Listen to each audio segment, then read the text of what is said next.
welcome back to Apollo's Odyssey. Today I'm here with a very special guest, Adrian Vallera, who is the founder of Disclosurefest. And I'll let him get a little more into his bio, but basically we've been spending all day today getting blankets and socks and whatnot together to pass out on Skid Row tomorrow for Disclosurefest's Feed Our Soul initiative. So it's been a long day. We've been working really hard all day, and we're actually at Adrian's casa right now. Yay! He has all these amazing sound healing instruments and crystals and Christmas music and all this awesome stuff all over the place. So we've been having some fun here. So Adrian, why don't you tell everyone a little bit about yourself? I don't know your exact bio. I know you can get more into detail with all that. I forget it all the time too. So hi everybody. Yes, I'm Adrian Vallera with Disclosurefest Foundation. It is a community initiative-based nonprofit platform, and we do 6 initiatives currently, which are very humanitarian and environmental, as well as our mass meditation initiative, which is what a lot of people know about Disclosurefest Foundation, because it's like a massive 20,000 plus music festival here in Los Angeles and other cities that we've been able to bring this festival to. It's a really amazing platform that was kind of like a channeled, transmission mission, so to speak, because for so many years I was going to start working as so many years I was in the music industry, and then I went into film and I wrote a movie and got it funded, and then I was about to start shooting it and casting, then shooting, and then this amazing meditation that I did in Topanga Canyon, this transmission came through and said put all of that on hold and start this platform. So that's kind of what we're doing, and I love that you come out. She's been to Feed Our Souls before, where we in the middle of Skid Row, this girl, and she just helps us out with passing out like meals and working with the community out there. It's such a great experience for the community to come out and get activated. And it's funny. I actually haven't been to the official LA Disclosurefest yet. You were supposed to, but you kind of. I was supposed to do the one this year officially with my spirits, but it never ended up happening. And what happened last year, by the way? I don't know. I was somewhere. I think I was at a different conference somewhere or something. Alien Con.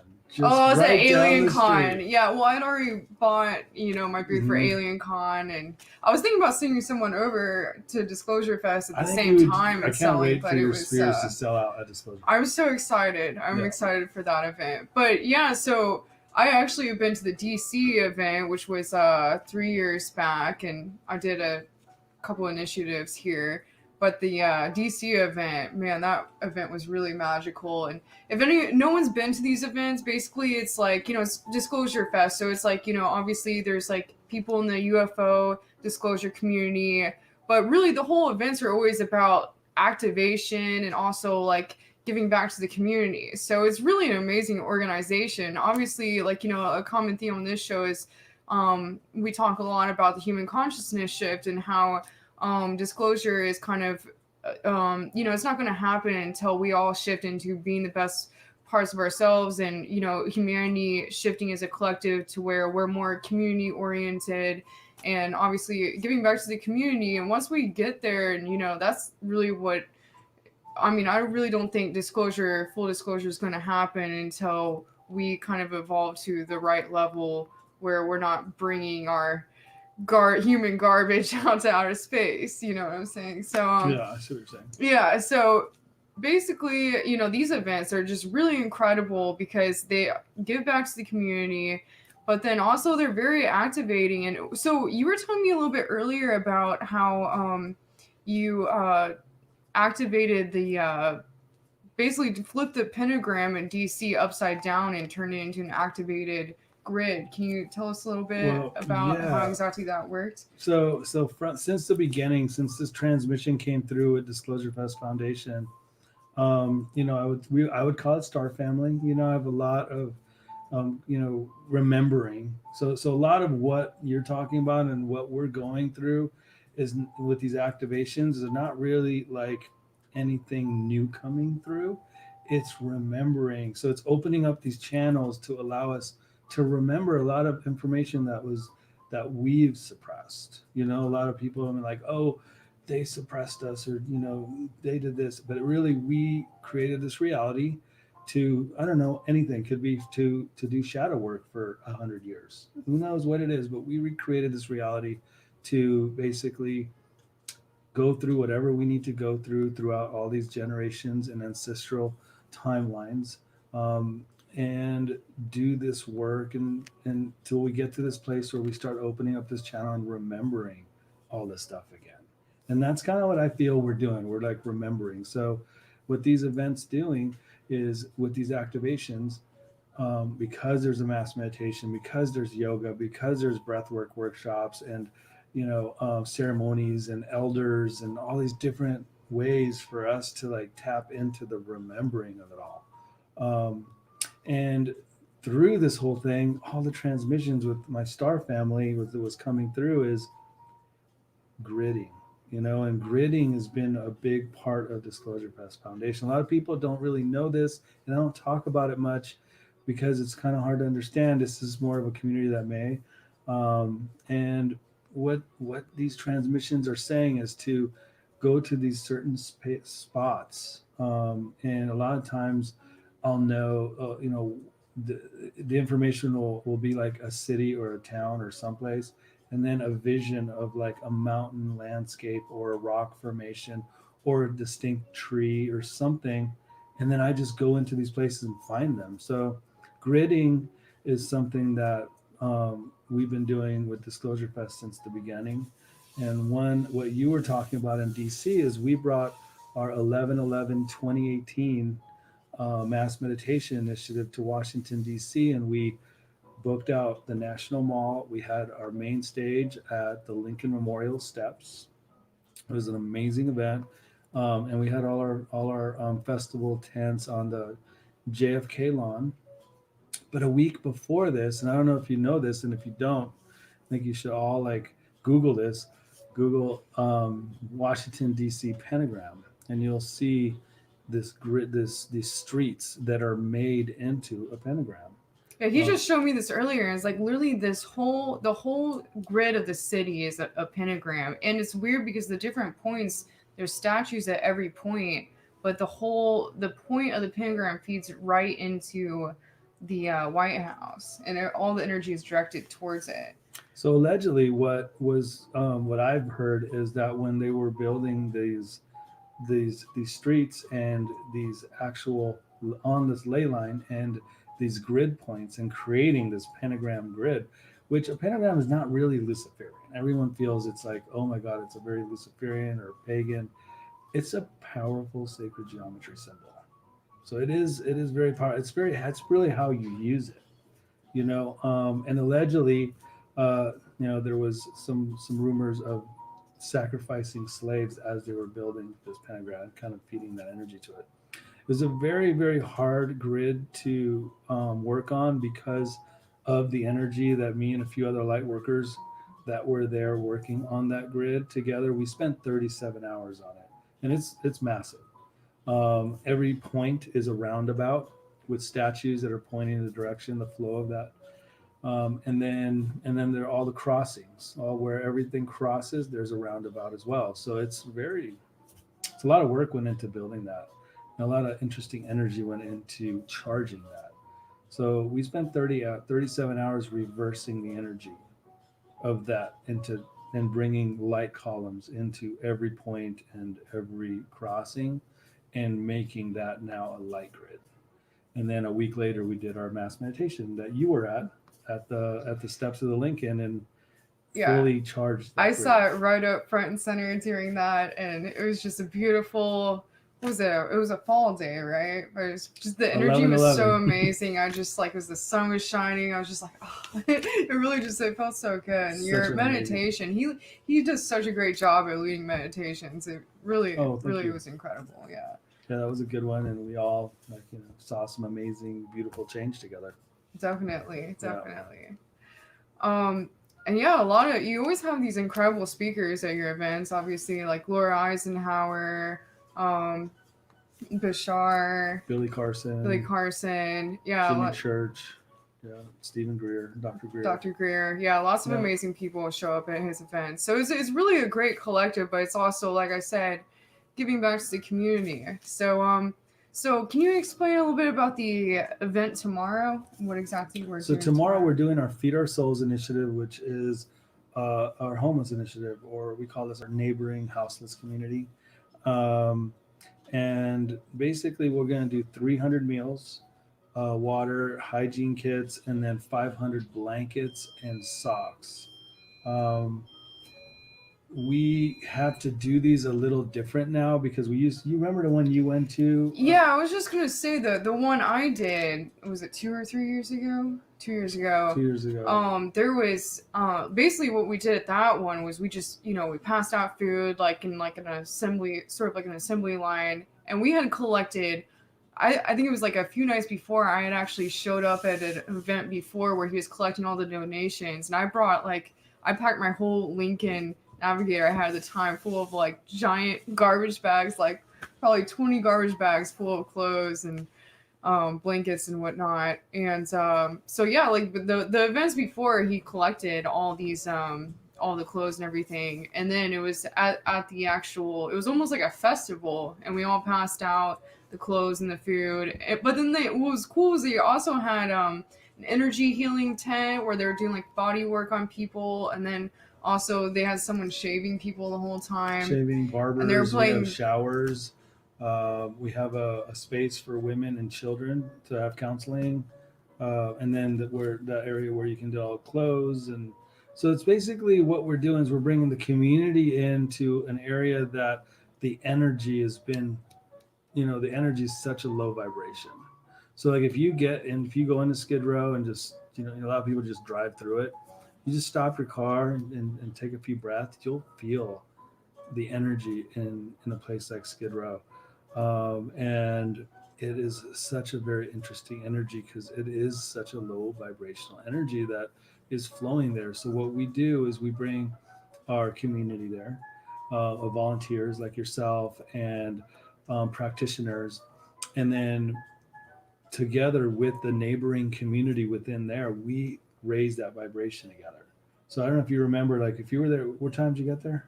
I got there right as the meditation started happening. Okay, so you're still early. So when we get there like 8 in the morning, we're all like, "Oh man, this energy is so really interesting." And then we're setting up all our tents and doing that, and then we do that meditation that you were at together in Skid Row, and then from there the music starts playing, and all of a sudden you feel this amazing shift within an area that has been super suppressed with that energy. I definitely felt that. And by the way, if you didn't see the photo that's on the thumbnail for this video, so I'm actually standing next to him in the photo, but someone took this photo right when he was doing the meditation. I had just given him one of my shaman spears, and I looked at the photo after the event, and I see like something coming out of him. So I enhanced the photo, and there's these like orbs or something coming out of him. It was really incredible. But I actually used that as a thumbnail for this video. That was really cool. I was blowing my mind, but yeah, it was really amazing picture. Seeing our chakras really lit up right in front of me. Yeah, really good shot. I was just looking. I saw something. I'm like, what is this? And I just enhanced the photo. I was like, whoa. Good eye. Yeah. Yeah. So it's really important to. So the thing about our initiatives is it's really cool because not only are we going there to really support a community in need, right? The volunteers like us are receiving an activation by doing this service that is very heart activating. And then when another thing that this initiative does in particular is when you're now starting to interact with our neighboring brothers and sisters, and now you're like seeing a reflection of yourself within them. So now you're remembering that oneness, and this could be a person that's dying of AIDS, or doesn't even have a belt to hold up their pants, and has been sleeping in the street, hasn't showered maybe in a long time. Like and you're able to see a reflection of yourself within them and remembering that oneness. So it's very activated, and each one of our initiatives are have a different activation. But yeah, so tomorrow, Feed Our Souls is going to be in. We're doing 300 meals, 500 blankets and socks, hygiene kits, waters. All of our meals are always plant based, so we will never be, even it's okay if you're, not a vegan or plant based. I just feel within the foundation to be able to share that is also, you know, having that compassion for animals. So when you're sitting there having that compassion for our sisters and brothers on the streets, you can also, think of it as a whole, compassion and peaceful contact with ETs and our star family, our animal family that we share this planet with. So once we embody that like sacred unity, then we kind of, have to not forget our animal family. If y'all resonate with that or not, but think about it. Definitely agree, 100%. They actually Disclosurefest. They have a lot of all your events are all vegan friendly. Every single one. But yeah, and they have a lot of amazing food at these events too. Definitely. So can you tell us a little bit? Oh, so tomorrow, like what we were saying earlier? Normally it's like a festival, but tomorrow we're just going to be basically hand delivering stuff off the back of a truck, right? Yeah, we do that, and then we do food banks. We drop some food bank stuff, and then we do some safe. A lot of people can't leave their tents because of fear of like things will get stolen. So we've developed a safe way with a couple other foundations. One being Sidewalk Project, which is another amazing foundation that does a lot of beautiful work in Skid Row. So yeah, it's really beautiful. Last time we did this on Thanksgiving, everyone was coming up and asking for blankets, and usually we have all that because we do the clothing drives, but with all the planetary reality, we haven't been doing that. So luckily this one we bought out of pocket 500 blankets and socks. And so yeah, please check out disclosurefest.org or at Disclosurefest Instagram or Disclosurefest Foundation YouTube. Follow us, subscribe to our YouTube channel as well.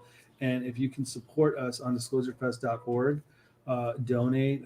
There's actually some bonus gifts too. So if people donate over $25, you can get bonus stuff. I noticed that earlier. I actually I donated $50 and So apparently it came with a shirt and a surprise present. If you check your email, you have an amazing meditation. Oh, wow. Yeah. Okay, cool. So actually, Ava, my beloved, did an amazing, beautiful heart activation meditation with Amani and Desert, who's one of the guys in Desert Dwellers, has a side project called Liquid Bloom. So Deodova's on there, Ava and Darpan doing an amazing soundscape. By the way, all the musicians and artists he has come together for these events are so incredible. It's a lot different than your usual like UFO or spiritual kind of conference, because he really brings all these people in from the community, and that's what makes it so amazing. Yeah, definitely. Really cool. Your events are something special. Definitely a lot different than other events out there. So can you tell us a little bit more about the initiatives? I mean, the Feed Our Souls initiative is one thing, but then there's also all these other initiatives you have going on, and what exactly are you going to be doing with those throughout the year and in the future for what events are coming up? Yeah. So we have our Starseed initiative, which is our children's initiative. We go into children's schools, like for instance, a kindergarten, like one of our Crete Academy partners. It's a kindergarten through 6th grade. And we bring same thing, meditation, sound healing, parkour, Jedi basketball. Parkour? Yeah, we have a parkour course out there. Yeah, and we just, so this one works with children that are also dealing with severe poverty or actual homelessness. So like this school has like 215 or 220 children. Half of them are actually homeless. So we go in there, and they see a lot of trauma when they leave. So because the school helps them and puts them into like motels, so they're not intense. But when you're at these motels, there's a lot of prostitution and gang violence and just a lot of stuff. And so that they're witnessing, and then they're coming to the school and getting reset. So when we bring our curriculum, which is meditation, sound healing, parkour, there's sustainability workshops, so they're learning about like composting and all sorts of really beautiful, like conscious things, and they love it. And they're fed 100% plant-based foods. We haven't been able to do this initiative since March because of everything going on. So we're about to take it virtual. So yeah, tune in to that pretty soon. We'll have like 30 or 40 children on there that are so amazing. And remember, all our initiatives also are an activation for the people watching and the people that are volunteering. So this one is really getting into like your inner child. So now you're working with inner child stuff and also maybe some inner child wounding. So it's really activating, quite powerful, like, And it's like also at the time, it's like it's not just giving the kids a great moment at the time when it's happening at the event, but also I'm sure it really affects the way they see things in the future. I mean, I know myself personally. I did a lot of when I was younger. My younger brother went through a liver transplant, and the whole community had to come together to like help us basically do fundraisers to be able to afford the transplant. My mom gave him half of her liver, and that really affected me. It really made me realize how important community is and charity is and giving back. So I felt like after seeing the whole community come together for me in that way, that it was always important to me after that to want to give back to the community myself. So I spent like the rest of my high school years and up until now, obviously, I'm doing this tomorrow, but it's always been important for me to do charity. I think it's because, like I said, I saw that myself. So I'm sure that I'm sure it probably affects these kids in that way as well, Oh yeah. Yeah. Thank you for sharing that. Yeah.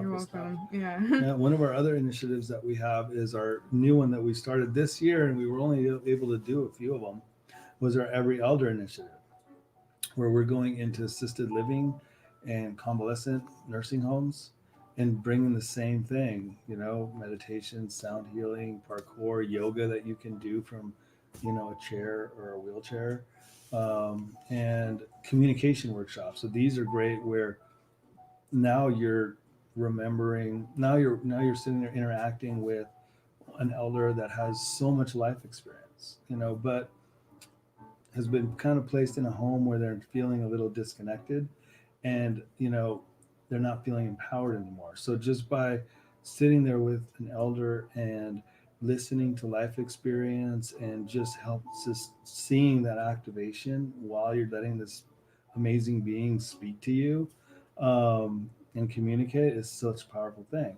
So this one is activating and working with like ancestral trauma and ancestral wounding in our lineage. Each initiative's designed to work with that community that we're there to support, but also have this amazing unity and working with ourselves. So, how is it going to be different with the with what's going on in the world right now? You said you're going to do a virtual version of these kind of events. Well, those two we're going to do virtually. We do our clean air initiative where we plant trees and restore forests and waterways. We've done over 20,000 trees, 20 plus thousand, and those are harder because we have groups of 100 people planting with us. So we're just going to probably end up doing smaller groups, more supervisors, because we've already planted thousands and thousands of trees, and we don't get enough rain here in Southern California. Someone's got to go and water them. Wow. It's been rough trying to get back to that one. So we're slowly figuring out, and I think as things are shifting with this election and with all these different issues going on in the world, I think things are going to start opening up a little more. That's what I'm feeling. Hope. I really hope it goes that way. Definitely. Yeah. So where are we at? Um, so what exactly? So your events are mostly about activation. So what exactly kind of like? Can you tell us a little bit about your journey? What opened you up to feeling the need to go around activating all these powerful Mm, places and activating others? I mean, really, to me, that seems like that's what your mission is yeah, activation. So, can you talk a little bit maybe about your journey? What got you into that? yeah, for sure. Wow, it all kind of leads back to a UFO um, experience that I had for 3 nights in a row in like early 92, or I think 92 or 93. I always try to forget. I always forget like whether it was 92 or 93. Very interesting that I'm not remembering that exact time. But it was 3 nights in a row. There was this triangle craft in the sky in my mom's backyard.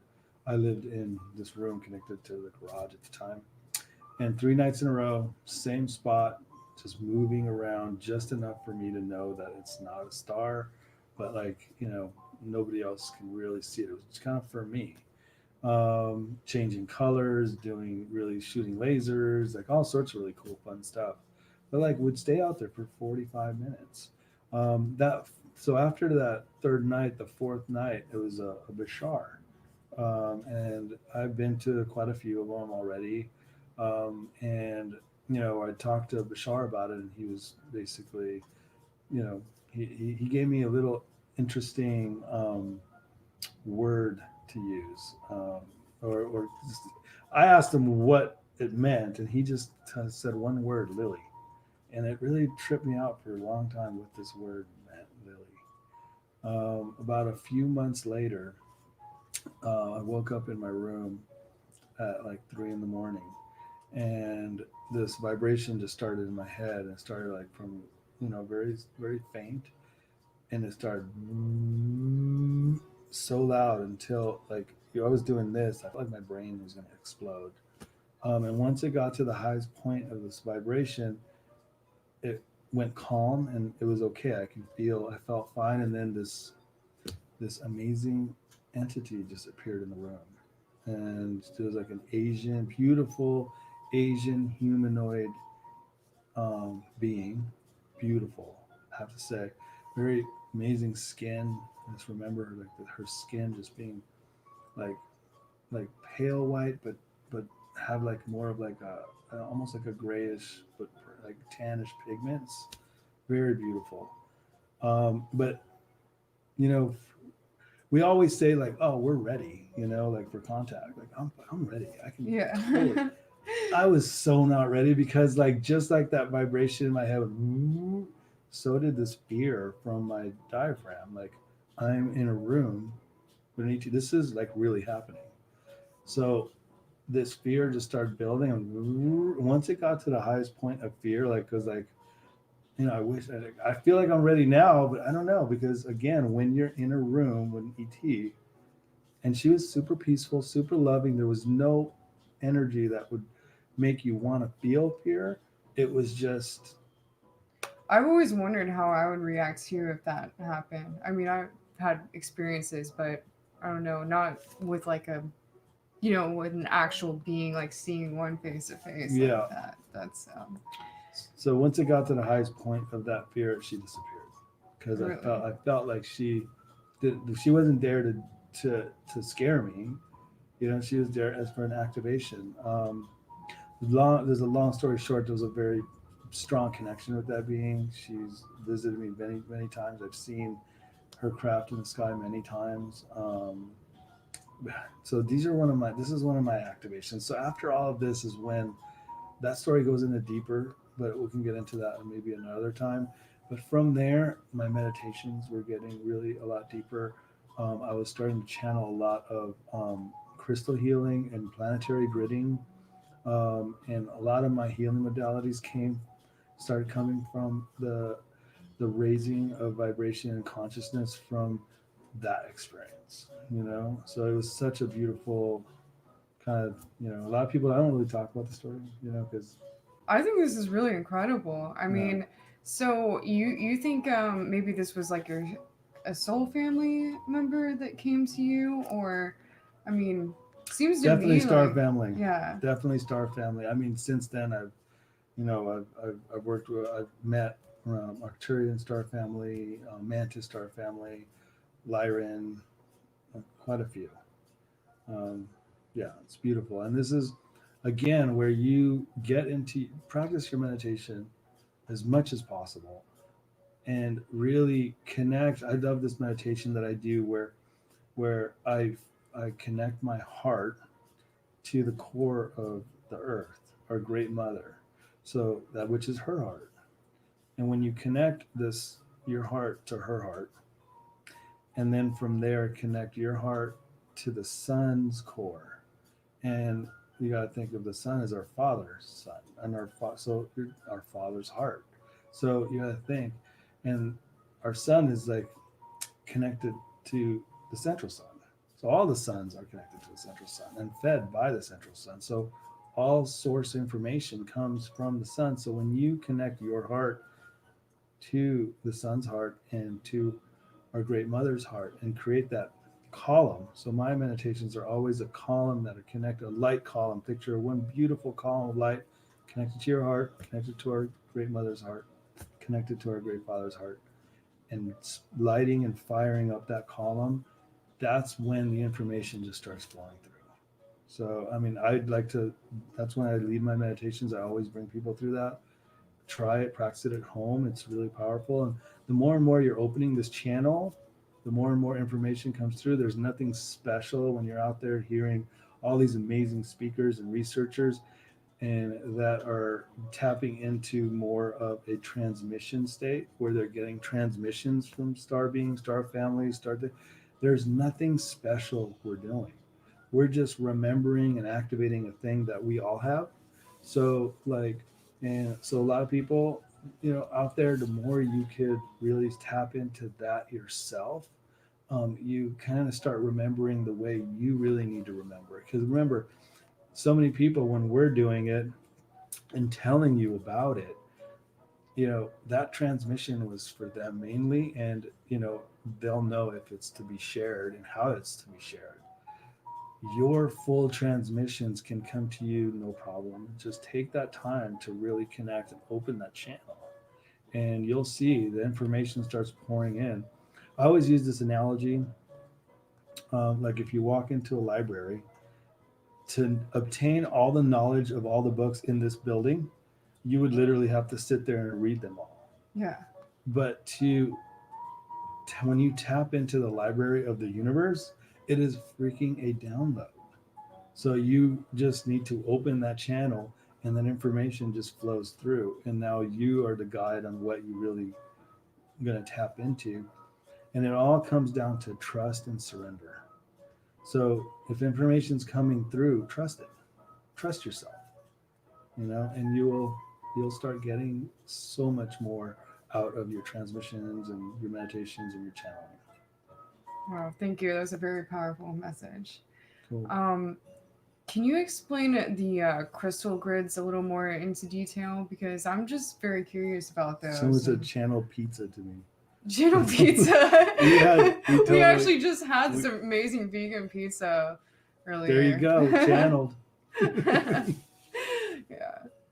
But yeah, I'm just curious about how the crystal grids actually work with doing them in different places.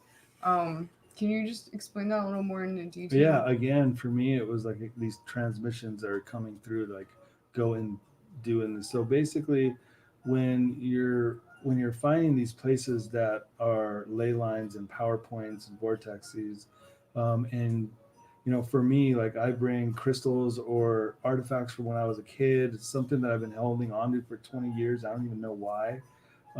Everything's energetic, everything's got a reason. So what I do is I go to these places. Once I find a place, maybe sometimes I'll dig a hole. Sometimes I will put a column of light there, so to me, I always have mostly they're three markers of three. So I'll get three different places that I'm supposed to go to, and then travel to these places, activate this marker, move to another one, and until I finish the marker, whether they're three, sometimes they've been four, a lot of threes. Sometimes they're five. And once I finish all these markers, then I activate that grid. So if it's a triangle, it would be at the end, it would be this. If you look at it on a map, it would be like whatever the 3 points are, it's a triangle. And then it's a column, a triangle column of light. So now that's one grid that's activated. And then there's always a reason why, that comes to me when we're, when I'm, my star family or spirit guides are leading me towards this. There's always a reason. It's like usually an ascension thing, or, a releasing of interesting energy that the planet's kind of ready to move away from. So stuff like that. Wow. So I that's really incredible. So I love how we focused on this sort of activation aspect of you and the events. I think that's really, it seems to me, what you're about, and I really appreciate that. Thank you so much for giving that to everyone. Do you have any final words about, obviously you said go to disclosurefest.org and donate there. Make sure you do that because we have these gifts that come with it, and then of course it gives back to the communities and goes into all these different initiatives. But is there anything else you would like to say?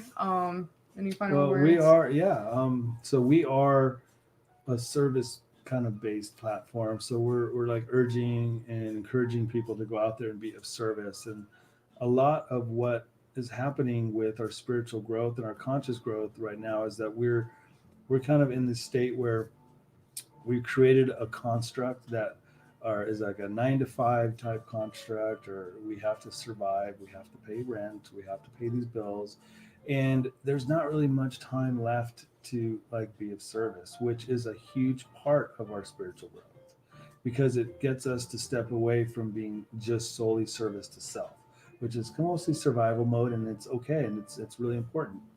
So finding the time to step away from that construct and being and find a way to be of service, whether it's our homeless or brothers and sisters, our elderly, family, friends, anybody, anything that you feel that stepping away and you're actually being of service to someone else will help in amazing activations. And these are part of these activation ascension keys that lie dormant if we just don't remember that there's simple things like just being of service that'll help activate it so much. So that's really my last It also releases oxytocin, right? Which is a very feel-good kind of chemical in your brain, I guess. I definitely noticed that every time I give back. It always, it's not about doing it for that purpose, obviously, but, it always feels great. Yeah, it's good to remember that, like, go home after you've done it, and then you're like, wow, I feel good. Yeah, it's almost like this is amazing high, but it's a great, natural, amazing thing that you're doing. Awesome. So I encourage it. See what you can do to be of service out there, folks. All right. Well, tomorrow me and Adrian and some other members of Disclosurefest will be going down to Skid Row and giving back to the community. So I hope you can all, take these words and see how they ring true to you. The activations, like how can you activate hopefully just this talk in itself probably activated you, but I love what you said about the meditations and taking that to heart. Like how can you set aside time in your days to meditate and really be prepared, because we are going through this conscious shift right now, and obviously this is what is helping to bring about full disclosure, is tapping into these different parts and activating these parts of ourselves, and being a part of the community and giving back to the community is definitely very, very important. So it's good to be here, and thank you so much for being here with us, Adrian. Yeah, thanks for having me, Paula. Awesome. Thanks for tuning in, y'all. See you next time on Apollo's Odyssey. Over and out.